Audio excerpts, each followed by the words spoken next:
Welcome to another edition of Success Talk.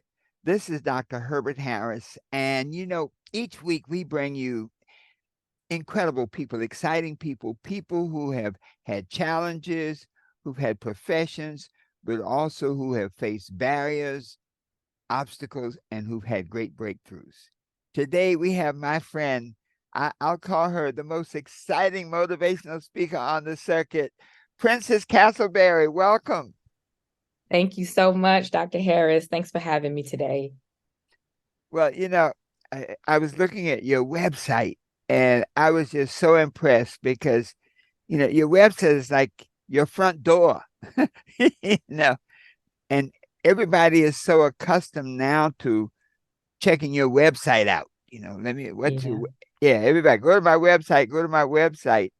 And boy, some people's websites is like, don't go to my website. Let me tell you who I am. So I was just super impressed with that. You were Thank you so sharing much. a little earlier. So you started designing it yourself. I did because at my heart and the deepest part of me, I really am a creative person. I'm a super creative person. I love artistry, and I'm very particular about things like color combinations and fonts and style. And I take my style very seriously. As you can see, I'm a very colorful person. This is just who I am. Mhm. And yeah, so when I started designing the website, I was initially going to work with a professional, and it was just too difficult for me to get out exactly what I wanted. So I went on to the Wix platform, not to promote a particular one over the other, because there's lots of great platforms out there. And I just started playing with the design elements and I put it together myself. I, real intentional about what I want to say, how I want people to feel when they're on the site. And so I did not start with a template. I built the entire site Mhm. from scratch by myself. So it was a labor of love. But now that I have it, where I'm honored. You're giving me a great compliment Mhm. saying that you like the site.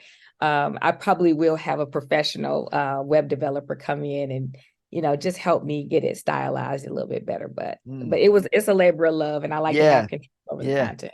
Well, you have all the elements, all the good elements, all the colors that jumps out at you. And the Thank you. one thing, when you look at it, you say, man, this person is special. This is somebody I need to talk to. So kudos to you on that. Thank you. Yeah. Well, when I look at your background, one of the interesting things is many people work in corporate America, and that's the end. In other words, that's their beginning game, that's their middle game, and that's their end game. And when I looked over your bio, you spent years in corporate America, Yeah. but it seems like it was a seasoning, you know, where you were Yeah. learning and whatnot. So maybe tell a little about your professional background. Sure. So I want to start by saying I absolutely loved my corporate career. A lot of people, once they make that transition into entrepreneurship, it's like, whew, couldn't wait to get out of there. But that environment, those environments really raised me and made me the professional that I am. So I spent, if I have to sum it up, I spent 20 years, Dr. Harris, in what we call enterprise risk management, right? And so we are the people that identify and solve problems to some of the most complex solutions or complex issues that we face in corporate America, right? And that background just afforded me lots and lots of different opportunities. So I started out originally in the insurance brokerage industry, or super conservative industry. The brokerage world is, sort of they're the middle people between the big insurance companies and the large corporations, and they help to broker their global insurance programs. So that's where I really developed this love and this understanding and this very technical side. We were talking about the creative side of my brain. I'm also a very highly technical person, and I started to learn about insurance and risk management and all these concepts that help businesses move. And I fell in love with that stuff. And I wanted to Mm. go leave brokerage. And I went very early in my career, I joined an in-house risk management team. And I've always worked in the Fortune 500. I've worked for the nation's largest home builder at one point. I worked for, global staffing firm and the largest insurance brokerage firm in the world. So I've always been around big business and I loved it. But my career in risk management, like I said, gave me so many opportunities to work in everything from insurance program management, claims and litigation, contract negotiation, site safety evaluation, business continuity and disaster planning, cybersecurity, employment compliance, you name it. In the world of risk, I've probably done it. And the biggest hallmark there was I spent 11 of my 20 years, Dr. Harris, in the staffing industry. And when you work in staffing for a big staffing company, you get to touch dozens and dozens of other industries. So I really feel like, as far as my career and experience, I've literally been around the world. I've worked in dozens of industries, I've touched dozens of industries across every major sector of business. So I would not trade that experience for anything in the world. Wow.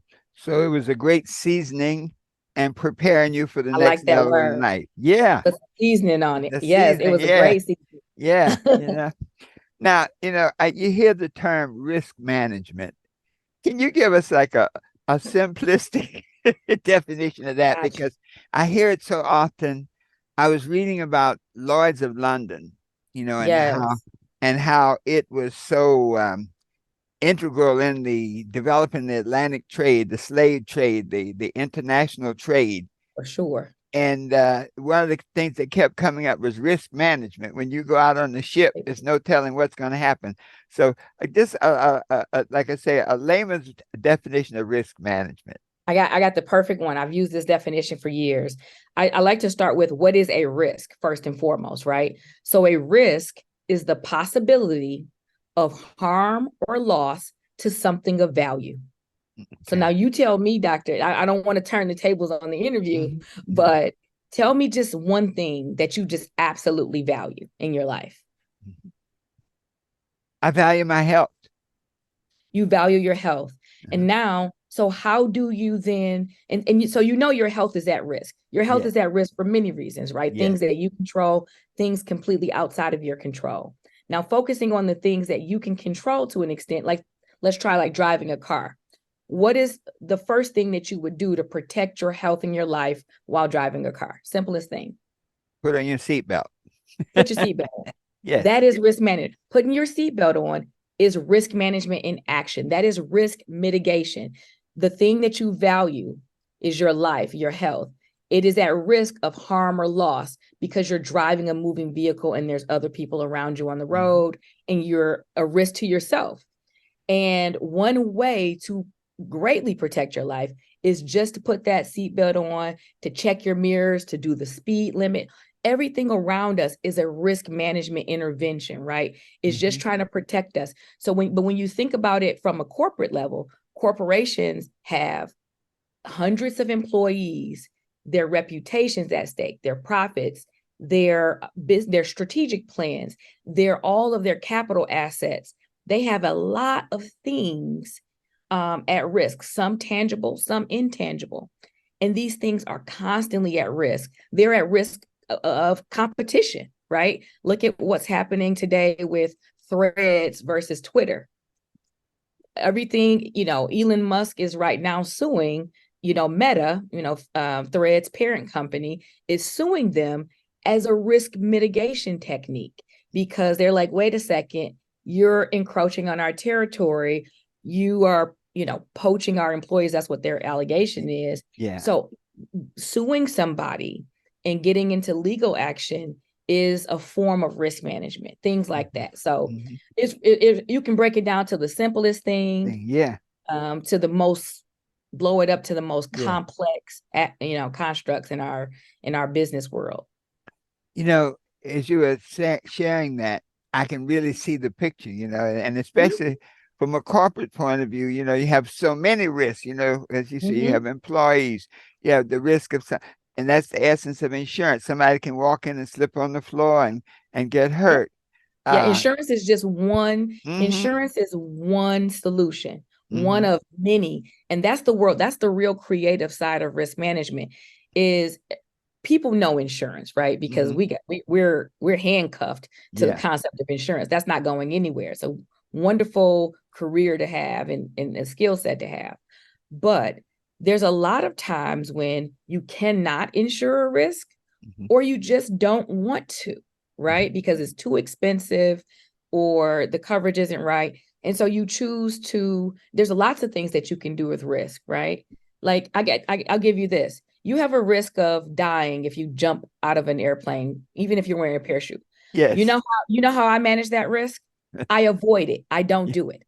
So risk avoidance is Uh-huh. also a strategy. Yeah. There are a whole bunch of things because I don't want the risk. I just don't do them. And so when we think about risk management, insurance is the thing that's always out in front of us, but that is one of Yeah. many, many, many solutions. Well, as you were talking, I was looking at the news and how certain insurance companies are pulling out of Florida. I'm in North Carolina, and I know what happens in a hurricane. When I was a Right. kid, my family, many families had homes on the beach, Topsail Beach, and literally after the hurricane, the only thing we could find was a pole where the power had been, and they found a refrigerator floating over in the waterway. And so I can see how in Florida, for example, with these massive hurricanes now, uh, and the payouts, I can see why under risk management, it's like, hey, this is too unpredictable. you know, Yeah. it's like we have a 500-year event every 10 years. Exactly. Or it's actually sometimes it's the opposite. Uh-huh. It's become so predictable Uh-huh. that these things are going to happen with great frequency, right? That's what risk managers look at, Uh-huh. frequency and severity. So Yeah. it's so frequent that we would have to charge an astronomical amount of premium that nobody's going to want to pay. So you know what? Some insurance companies say, we're going to pull out of this market. They go into risk avoidance, Uh-huh. right? Yeah. They avoid it. But just even like you just brought up a great example, like living in Florida, you buy insurance because you want to transfer your risk. When you buy a policy, that's all you're doing. You're just signing a sheet of paper that says, I know I have the risk of my home blowing away in a storm. And if that happens, that would be financially catastrophic to me, let alone to my physical life, right? So if that happens to me, I'm going to sign this sheet of paper. I'll pay you some money. And if that happens, you pay me the value of this policy, Yeah. right? Yeah. That's Yeah. that's called risk transfer. That's the simplest. We all are risk managers. Every Yeah. single leader, every person. Now, some of us are not great at it, but we all are risk managers. Yeah. So I'm a good one. So Yeah. Well, Francis, I interviewed a lady recently, and she was talking about, being in prison and things, and she was saying how many of the gangster people, once they, clean their lives up, they could use the skills to bring it into the entrepreneurial arena. And I mhm, was I was thinking back in New York, you had a term before you had the legal numbers and the lottery and all this stuff. When you had the illegal numbers, you had the mhm, place where you your went to play numbers. your numbers, Uh-huh. and then you had what was called a layoff man. And Uh-huh. so when the person came in, they said they bet $20 on a number. And so if that number came, $20 would give you a $12,000 hit. And so what the numbers banker then would sell it to a layoff man, like that piece of paper, and he would pass the Mhm. slip on to him. He would deduct his 10%, pass it on to the layoff man. So if the hit came, then the layoff man would cover it. And so when you describe that risk transference, I mean, that's like It's on the everywhere, streets. right? Yeah, yeah, On the yeah, street, oh yeah, there's a lot of risk management happening on the block. So yeah. it's incredible, but it just goes to show too that no matter what walk of life you're from, where you're from, what circumstance, I mean, people have skills, right? Mm, People have skills, and if they're exposed to certain careers, they're exposed to opportunity and really given a chance, you can do just about anything.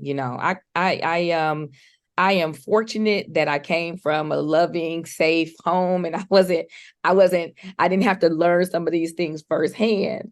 Uh-huh. But you mentioned being, living in North Carolina. I'm from Michigan. I'm from Detroit. I'm from the west side of Detroit. And so I've seen lots of things, Mhm. and I've seen lots of risks Mhm. and choices that people make. And I'm just grateful that throughout my life and career, I have taken advantage of the opportunities put in front of me. I see opportunity in everything, right? Mhm. I see opportunity in risk. Yes. There's lots of risk opportunity if you can be proactive about it. Risk doesn't have to just be a cost. Uh-huh. If you see something coming, you can design ways and upstream solutions to get ahead of a risk and turn it into a profitable thing. Mhm. And so there's so much Yes, opportunity and in right. this Well, space. I can see that it's a very analytical, common sense, stuff. But now you just sort of touched on, tell us a little about your early years, your family, your background, because you've certainly done well. Sure, sure. So I was actually, like I said, born, raised Detroit West Side, in Detroit, Dr. Harris, I have to give you the official Detroit greeting. We say what up, though, to each other. And Okay. just what up, though is just, hey, how you doing? Uh-huh. I don't know where that saying came from, but Uh-huh. I've been saying it my entire life. Uh-huh. Uh, but no, I came from Detroit, and I have very interesting parents. My parents were teenagers when I was born. So my mother was 16. She had just turned 16 3 months before I was born. And my father's a couple of years, so he probably was about 19 when I was born. And so it was hard. It was very difficult because, my mother for a long time, I mean, she was a single mom for all those early years of my life. And my earliest memory of my mother, I remember playing with her. She played with me all the time. But I remember going to work with my mother, and my mother worked at a McDonald's that had a playland.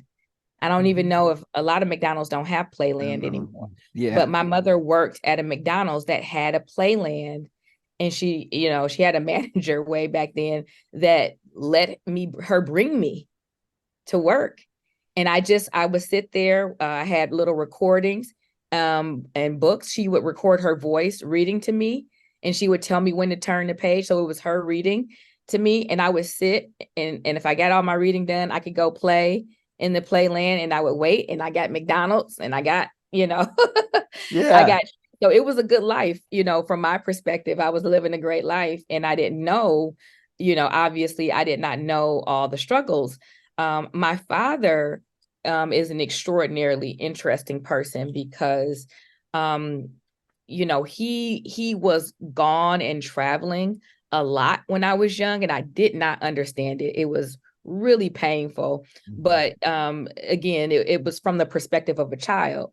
But my father is probably one of the most famous bass players to ever come out of the city of Detroit. My father has been around the world, I don't know how many times, with the biggest artists in the world. And Uh-huh. he's had an extraordinary career. He has played with everybody from, well, since she's coming on tour to Detroit next week, everybody from Beyonce to Will Smith to he was the lead bass player for Lady Gaga. He would tell you that he got his earliest start with Earl Klugh and Grover Washington Jr. and artists like that, the famous Winans family in Detroit. But yeah, he has had an extraordinary career coming from, a housing project in Detroit and just creating something. So again, it was a tough relationship as a kid to grow up that way. But Mhm. I have extraordinary parents that just made it happen. And the best gift um, that my mother ever gave me was I asked her, I was about 12 years old, 11 or 12, and I asked her if she was my friend. And Mm. she said, no, I'm not your friend. I'm better than a friend. I'm your mother. And she Wow. told me, she says, she said, I can't even imagine a friendship that reflects how much I love you. And she said, she said, friends fall out sometimes, friends disagree. And she said, I will never leave you. I will always support you. And she said, and I'm just much better than a friend can never be. And that just sat with me for the rest of my life. And my mother, she didn't, as young as she was, Mm-hmm. there was no mistaking Mm-hmm. that she was the mother and I Mm. was her child.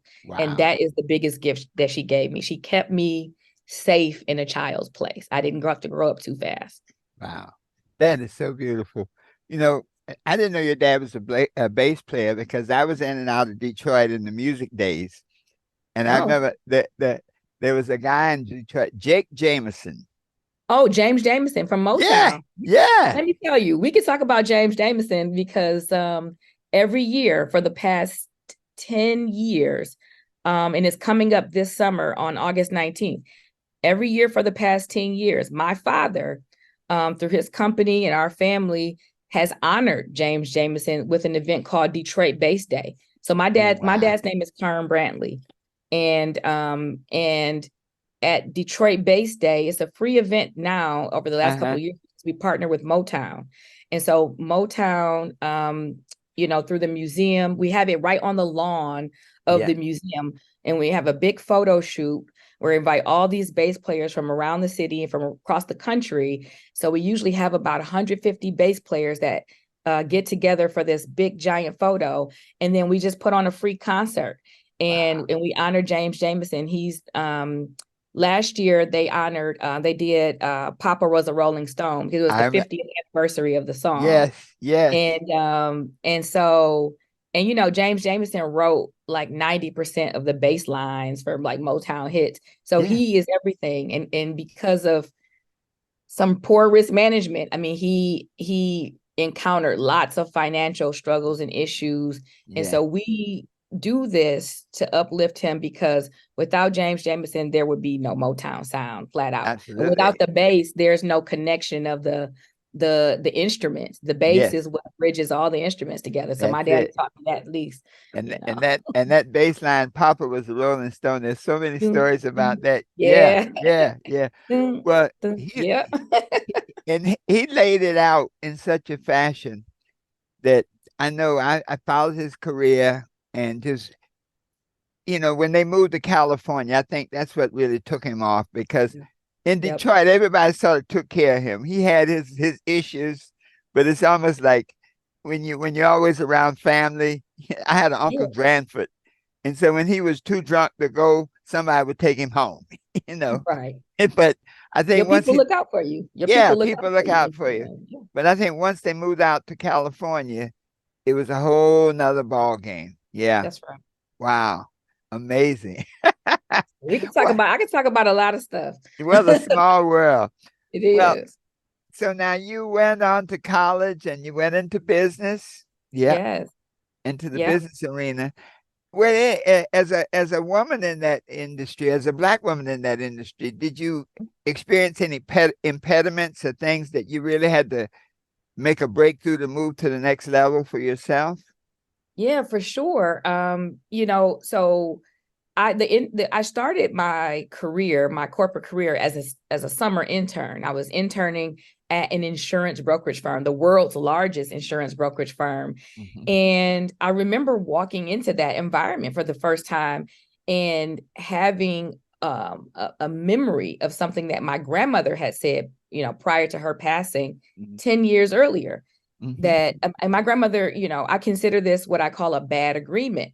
My grandmother, who was born in 1933, had basically taught me to fear white people. She told me that I was going to have to work twice as hard as everybody around me because I was Black, that I could not trust certain people, and to just be very, very careful, right? Hmm.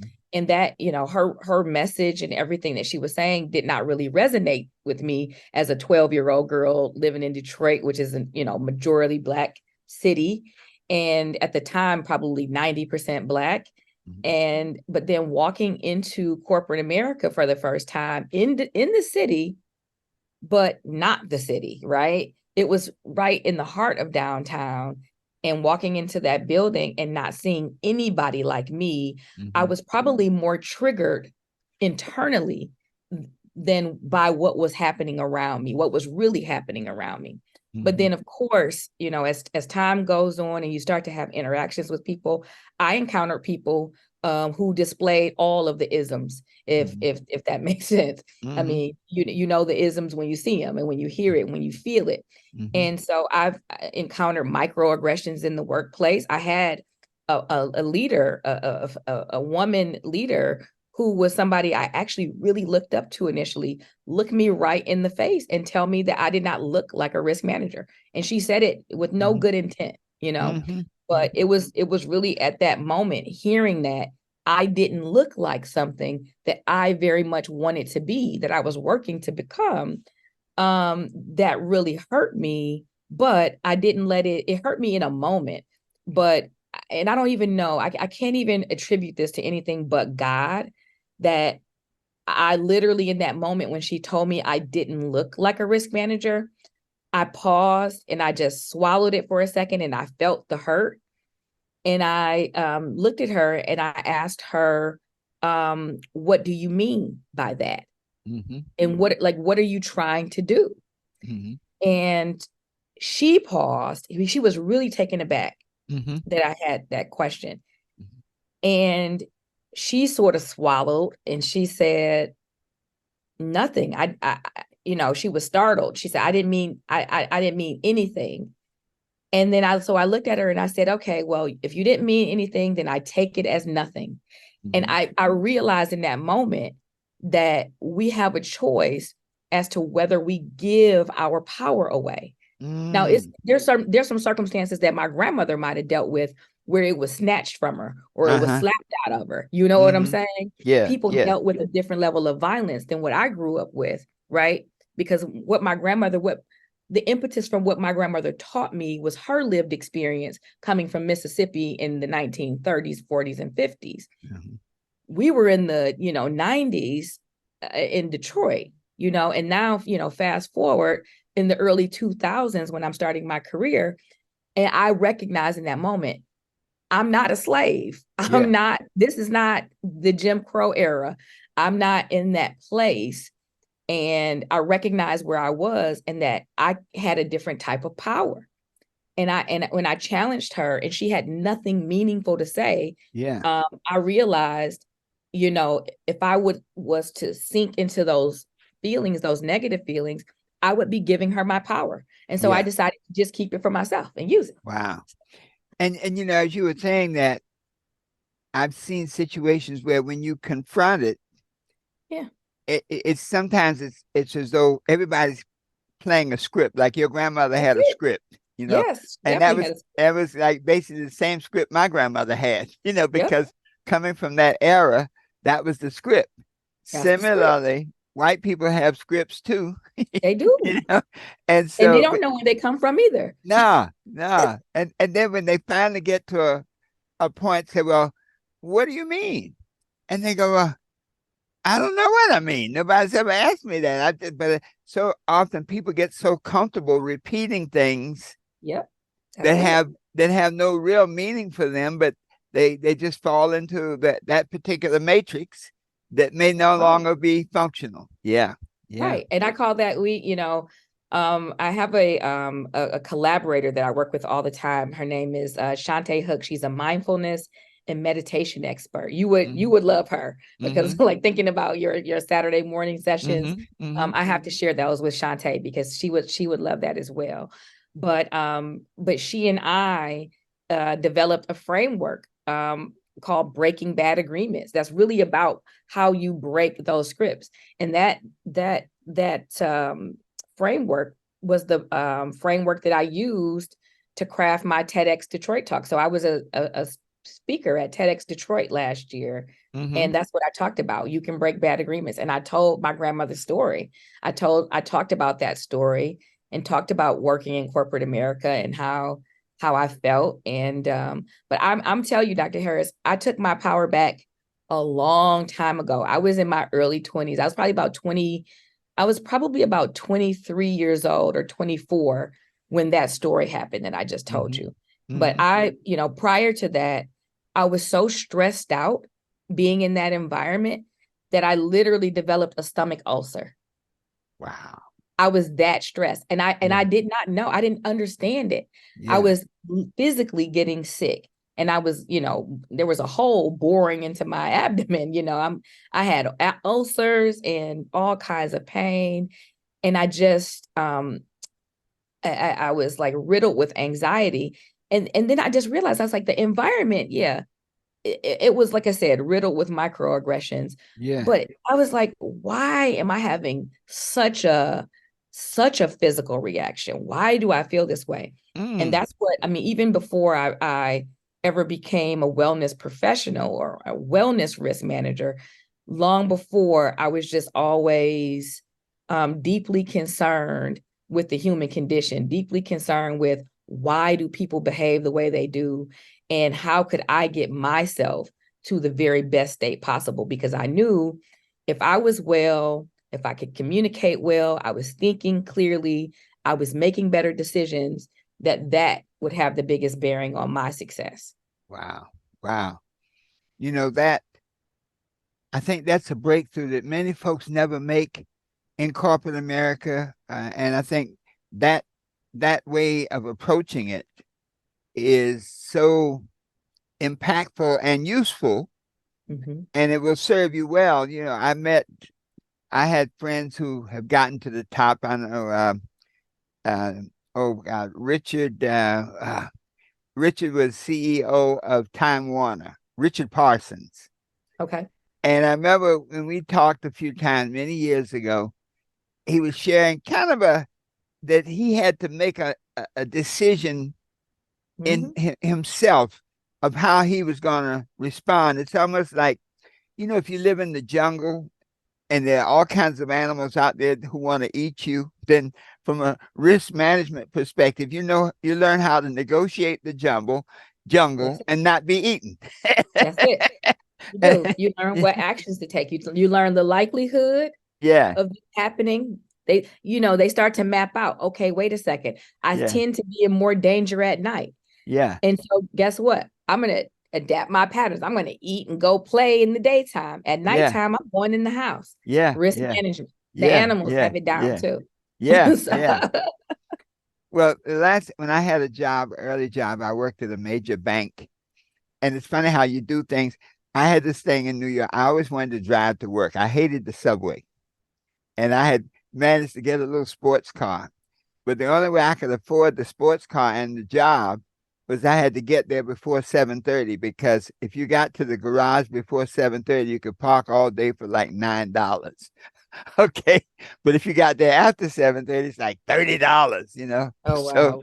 so I get there at 7:20 or so. But I come to my office and I realized that the CEO, the top people were there.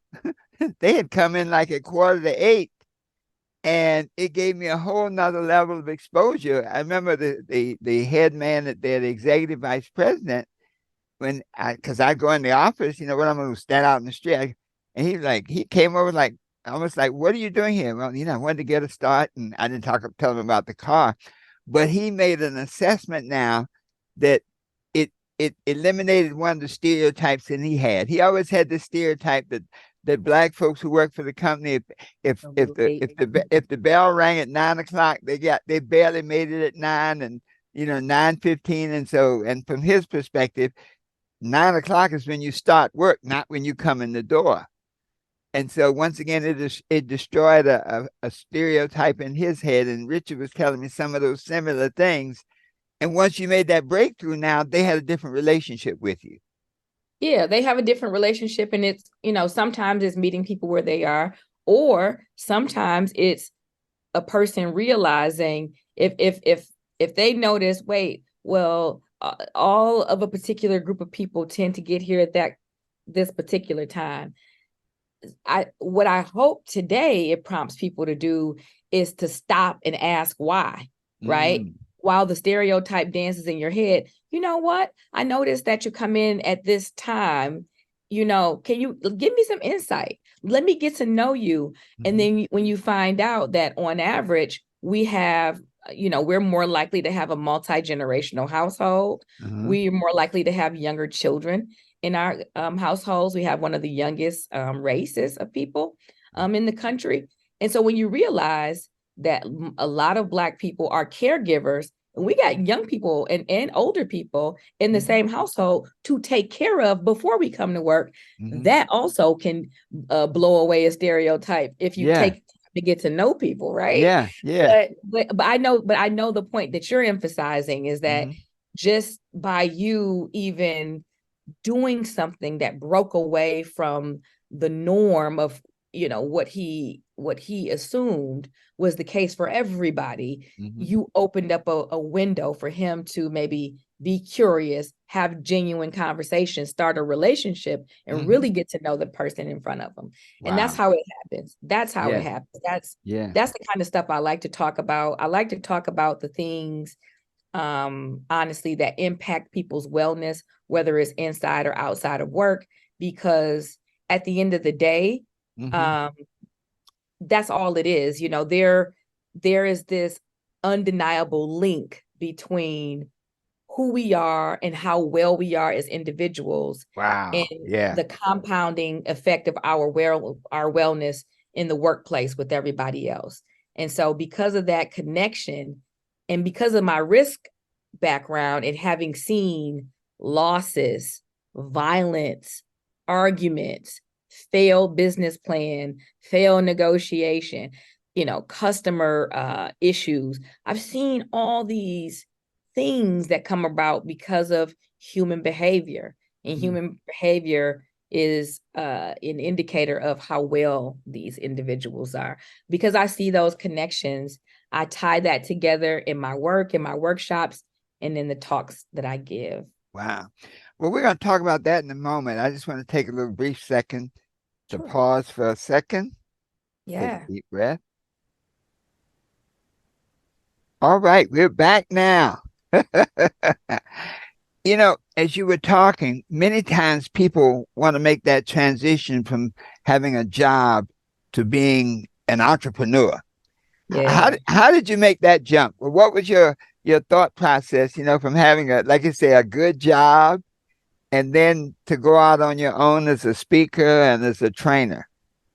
So funny that you say jump. It was more like a slow crawl out of the door.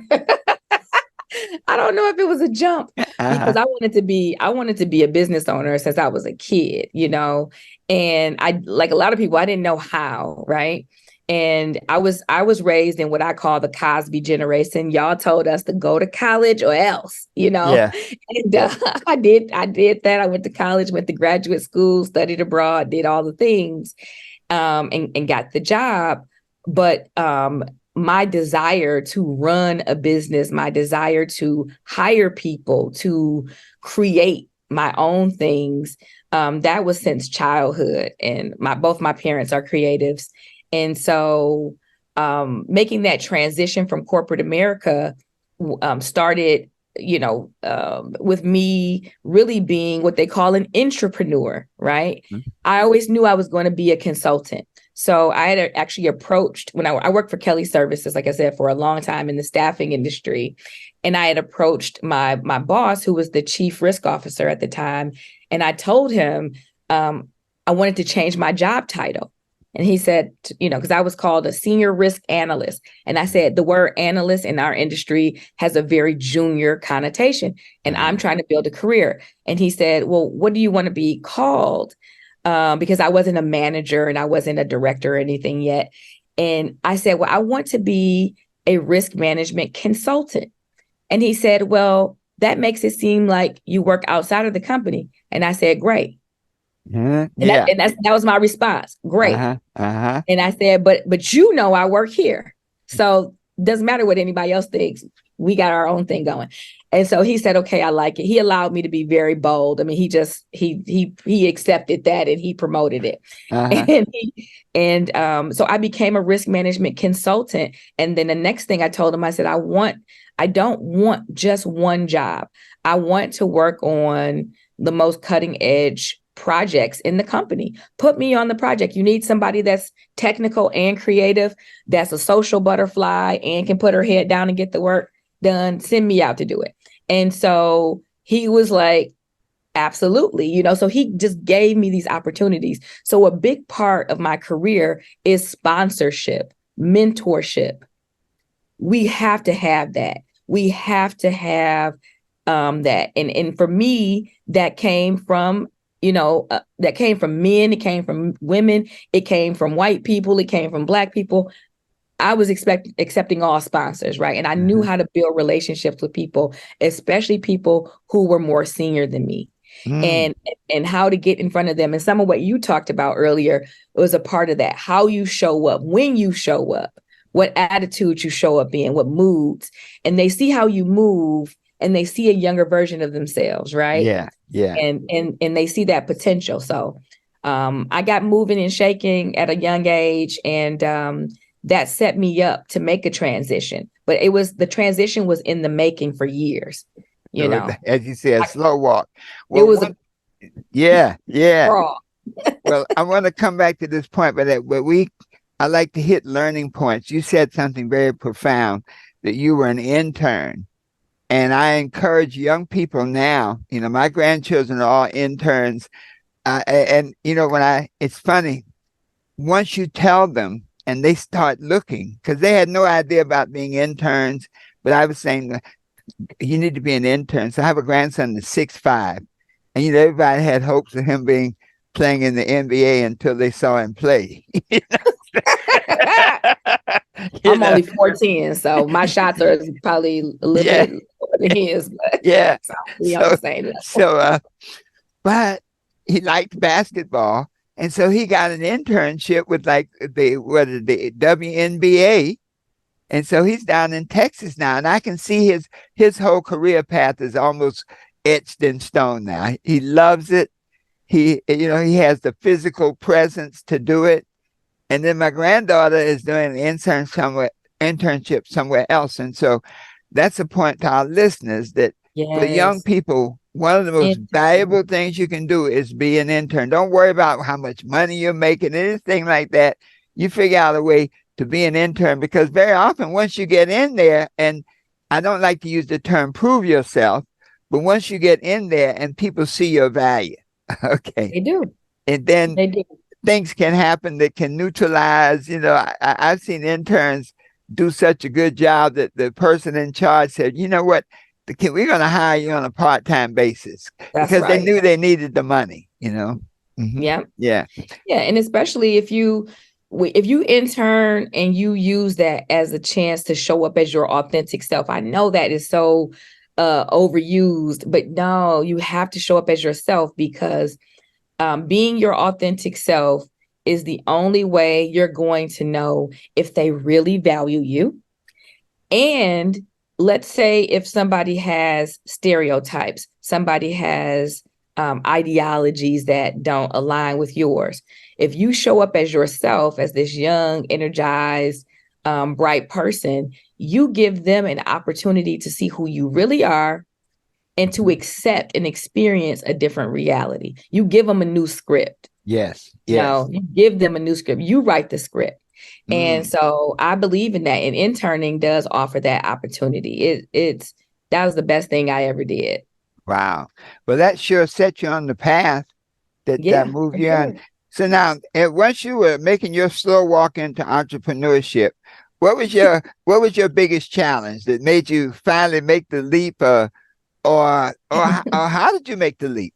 Yeah, so I actually, after, like I said, many, many years in corporate America, I had actually left the traditional corporate world, and I had a very short stint in my career working in public school education, in K-12 education. I was a chief administrative officer for a charter school network here in Detroit. And that experience shaped me like none other in my career. It was short, it was impactful, and it impactful in very positive and a very negative way. Mm. The reason I bring that up is the only thing that could have gotten me off of my path to chief risk officer, that trajectory, which is what I thought I wanted. The only thing that could have gotten me off of that was a C-level position somewhere else, and just this opportunity to impact education, right? Mm-hmm. So I got both of those things, but then I landed in a place that just was not for me. So that's another major lesson point. Know yourself so well that even when you make a decision and when you're surrounded by people that you have no good business being with, that your worth immediately, mm-hmm. and you know how to exit that environment. There's some places where are just not healthy and will drag you to a depth in a low. Mm-hmm. And that I ended up in a place that could have done that had I not exited. And so when I exited, I could have gone back. My company wanted me to come back, and I could have easily gone back there. But that was my opportunity. I said, you know what? I'm going to resign from this position, shortest position in my entire career. And I had to deal with the fact that hurt. That felt like a failure to me. And I wasn't used to failing, right? Mm-hmm. But I dealt with those feelings by accepting the inevitable reality that we all fail sometimes, or that we all want something that doesn't pan out. That happens. Right. So I had to work through those feelings. And I did it with, therapy, counseling, and I took some time. It took like a month off. And once I regrouped, I said, since you're out here, give it a shot. Give mm-hmm. it a shot. So yeah, I didn't leave corporate America with a grand plan. And this is something I will tell people. Mm-hmm. If you're going to be an entrepreneur while you're working inside, start to learn how systems work. That's something we take for granted in corporate America. If you're working in a function, you don't know how sales happens. You don't know how marketing happens. You don't know the client engagement processes and how do you service the business. I'm blessed because of the work I've done. I do know the risk and legal side extremely well. So that was my leg up. It's like I know risk, legal, HR, right? Mm-hmm. I knew those things. I know how to set up wellness in an organization. But there were so many elements on the financial side, on the sales, marketing, that I did not know going out there. So it was scary becoming an entrepreneur. Mm-hmm. But you made that risk. Did somebody sort of give you a little push or open a door for you? Several people. And I'm really proud. I have one gentleman. He's like my big brother in business. His name is, I'll give him a big shout out. His name is Raymond Molden. He'll have a big smile on his face. But he's a brother who owns, and his wife, who's also a friend, owns an Allstate agency. And he gave me lots of contacts, took me to my very first Chamber of Commerce meeting, and, helped me to stand back and see how the more experienced professionals in the room, how they networked with each other. Mm-hmm. He was the first person to tell me, don't just introduce yourself any old way, introduce yourself with purpose, have that elevator pitch down. And then there's another person, a woman I used to work with. We're business partners to this day. Her name is Nicole Lewis, an extraordinary woman. She had her own consulting firm. She was already working independently. And when she saw on LinkedIn that I was working independently, I was a freelancer now, she was the very first person, one of the first people to call me and say, hey, I know what you can do, I got some opportunities, would you like to work on a project with my company? And so she was the first person to hire me as an independent, Okay. consultant. And so, and I'm really proud of that the first person to ever hire me was another Black woman. Mm-hmm. And that's how I got started. And then from there, another friend of mine said, because I didn't know I was like, where am I going to start? Where do I get clients? And she said, pause. You already for 20 years, you have a whole group of people that know you, like you, and trust you. Make a list, let them know that you're working independently, let them know what you're doing. And I did that. And within a month, my business was taking off, up and running. Then the pandemic happened. That was in 2019. Yeah. Then we had a whole pandemic in the middle, but I survived that. And but those are like some golden nuggets.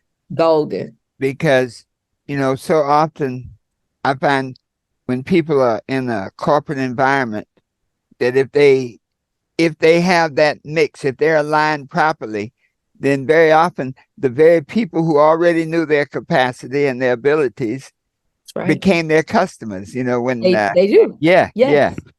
That's exactly. There's another gentleman that I'll mention. His name is Michael Schultz. And I've known Michael probably 14 years, knew him through my boss. And he was somebody who really, as I would say, he drank the princess Kool-Aid. Like, he believed in me and was very encouraging. And he, along with, some family, some of his family members and some of his business partners had just launched a SaaS company out in Chicago. And they were getting up and started and getting into the market. And because of the mix of my skills and background, I mean, he called me and said, hey, I need you to come and do some work for our company. And so that was my first big corporate opportunity. They were my first big contract dollar amount came from a startup company, came from a small company. So I just love that. I love that, I got my start not with Fortune 500 where I come from, but other entrepreneurs, startup companies, homegrown relationships. Wow. It's not as complex in that way. It's not as complex as people think. And now it's just, like I said, it's wonderful. It's growing very nicely. I get to do a lot of cool things with lots of companies and be on stages, and it's amazing. So. Well, you have really dropped some serious nuggets there, because very often I see people come out of that corporate arena and they don't have that understanding that you've been sharing. I've seen people actually almost like sneak out the door, it's like, like where you've been for these years, the relationships you have can take it to the next level. And as you said, when people know you, like you, and trust you, and you have a good reputation, they'll believe in you and open doors for you. Wow. They will. They will. And if you expect it, I mean, you have to expect these things, right? Because you've done the work. Yeah. That's that other lesson for all the young listeners. One of the biggest things that you could put at risk is your reputation. Don't do it. Do not put your reputation at risk. Guard it with everything you have, with your intention, with your integrity. Guard your reputation, because that is, I mean, that's it. I mean, so many people. I'll tell you this. This will be one of the last things I tell you. All these nuggets. For the first almost 2 years of my business, I did not have a real solid pitch for the business. And it was because so many people knew me, liked me, and trusted me that I didn't have to pitch. And so it was just, they would be like, hey, I know what you can do. And they would tell me what they needed. And I would tell them whether or not that was in my wheelhouse currently. So it was like a reverse. People were coming to me saying, hey, in the past, you helped me fix this, and that. Because I didn't really mention this explicitly, but I told you I went to graduate school, but most risk managers get an MBA. I did not get an MBA. I didn't go deeper into finance. I love to teach. I love to talk, as you can tell. And I got my master's degree in training and development and instructional design. So I learned how to teach because I'm like, if you're going to talk this much, princess, you better learn how to teach somebody something. Mm-hmm. So I learned how to teach adults. And so I studied adult education, instructional design, organizational development, those sorts of things. But people were coming to me talking about what they needed me to do. And so I never got the practice of saying what my business was and what I was trying to do.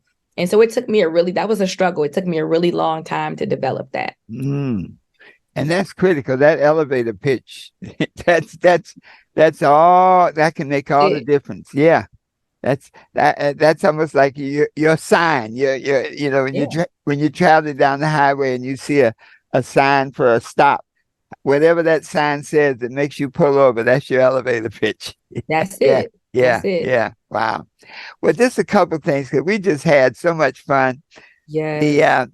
When you look back, your life seems so orderly. When you look back on your early life, if you had to give your younger self, some advice, what would it be? My younger self, slow down. Slow it down a little bit. And just because I was so self-critical at a point in my life, that you're okay. One of the things I say to people all the time, my husband gets this all the time. I tell him that I love him, but my highest compliment is you're all right with me. And if I could tell my younger self you're all right with me, I would have said that a little bit more often. Wow, that's powerful. Yeah, you're all right with me. Now, when you look down the road, 25 years from now, where do you see yourself? Still on stage, being a rock star, being one of the most impactful women on stage, helping people to confidently build the lives that they want, build the communities and the businesses that they want. That's what I'm going to be doing. Wow. When you started that's powerful. So when you started, how did you mold your speech? I see you have like 4 or 5 different programs, keynotes. What was that process like to focus on certain things that you were an expert at, I guess, huh? Yeah. It comes having a real vast background helps. But I talk about things that people need today. So I don't consider those my programs. Those are your programs, right? These are the things that one of my programs, burnout proof your life, burnout proof your team. That's what the world is dealing with. And the world talks about it in a really trivialized way, right?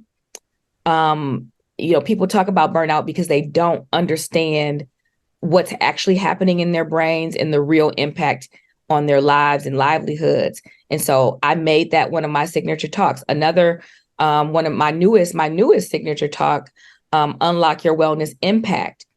That talk is really for people who see so much value in their wellness that they now want to leverage it, right? Everybody is on this road, thankfully, to get well in all these areas of their life. But once you're well, you're well. Now, what do I do with this? I'm well. Now what? Right? It answers that question. What are you going to do next? How do you create impact with your wellness? So I'm trying to take people, like my business name is Go Beyond Well. Exactly. Go past that. We're going to get well. We have to get well or we're not going to live. We're not going to survive. So after we get well, then what? We're going to go beyond that. We're going to do something bigger than that. And we're going to leverage our wellness and we're going to build communities that are well. And we're going to build businesses that thrive because we're well. And we're going to do it. That's powerful. Now, looking down that line, 25 years, what advice would you give yourself now from 25 years from now when you're like, as you say, the rock star filling Yeah. stadiums? What Yeah. advice would you give your current self? Rest and rest often. Ooh. Rest and rest often. Here's one of the, I'm going to talk about this at a conference coming up in September. That one of the biggest misconceptions that we have when we get success, when we taste success, the biggest misconception is that now you have to go harder and faster and be on team no sleep, team no days off. That's not true. That's not how we're made. God didn't do that. God said he rested. He said he rested. I believe it. And when we think about, and I say these things, just sharing my truth and not trying to impose my beliefs on anyone. But we listen to some of the greatest commandments in the Bible. We don't kill anybody. We're not stealing. We're not lying. We're not committing adultery. We're not doing these things, but we will not rest to save our lives. Uh-huh. And it right in there with all the thou shall nots, thou shall rest. Thou shall rest. You shall rest. And so what I would tell myself looking back from that stage when life is going and booming, now rest up. Get into a rest cycle. Yeah. Get into a rest cycle. Own your wellness, control it, protect it. Because you're going to need it. You're going to need as much control for when I have you out here, Beautiful. rocking down the stadiums. Wow. So. Well, I tell you, I sent you a copy of our book. I thank you so much. I've seen some of your comments about it. Any thoughts about it that whatever impacted you or any particular section that stood out for you? And I know this is going to sound real cliche, but I love that whole book because it aligns with my central core value, which is practicality. Mm-hmm. I love how short the chapters are, one. And I love that it tells you, it breaks down this law, right? It tells you this law, and then it tells you immediately how to go make it real. And that's what I'm about. I'm about that action. If it's not practical, I'm not doing it. I don't want to read it. And so that is a book that I reference, and I reference often. You have a speaking and a teaching style that is, I think, very similar to my own.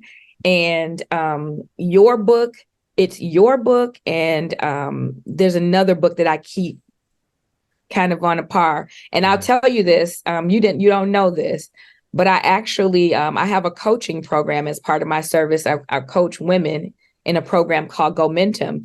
And now your book is part of the required reading for the program. Wow. So. Wow. Well, thank you so much. So there's two books. You. Yeah. Wow. And yours is one of them. Wow. Thank you so much. Well, I tell you, Princess, I have enjoyed this.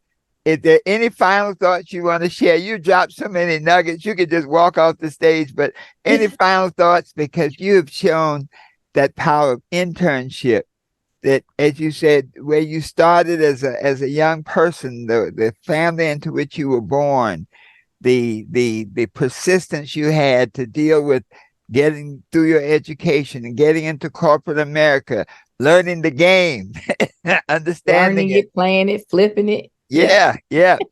And then how to take one of the most beautiful things that I love about what you took, what you had done all your life, and you built something on it to make it better. You took your expertise from what you were an expert at. So any final thoughts?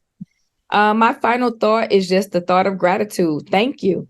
Thank you for reaching out. You saw a post and you reached out to me. And then, I have to mention this. Uh-huh. After our initial exchange, I was so excited. I touched on my husband and I said, uh-huh. This guy said, Dr. Herbert Harris reached out to me. And I said, he's going to send me a copy of his book. And he has this. And he said, Herbert Harris. He was like, why do I know that name? And I said, he has this amazing book. I said, 12 Universal Laws of Success. And my husband said, wait one moment. He goes down to his library in the basement and he comes upstairs with a copy of your book, because he used to be an Amway consultant 20 years ago. He said, I've had this book for 20 years.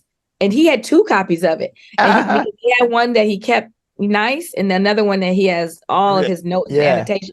Wow. And so he says, well, these 2 are mine. He said, until yours comes, you can borrow one. So I used his book for a couple of days until you sent me one. Wow. That is, that's my mic drop moment. There are no mistakes. Yes. There is only opportunity.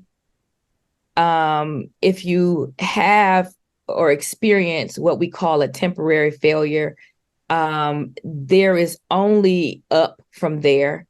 And if you put out light, power, kindness, fierceness into the universe, it will come back to you. And sometimes in the form of a nice relationship like this. I appreciate you. Well, I certainly thank you. And you just never know. I remember that deal we sold.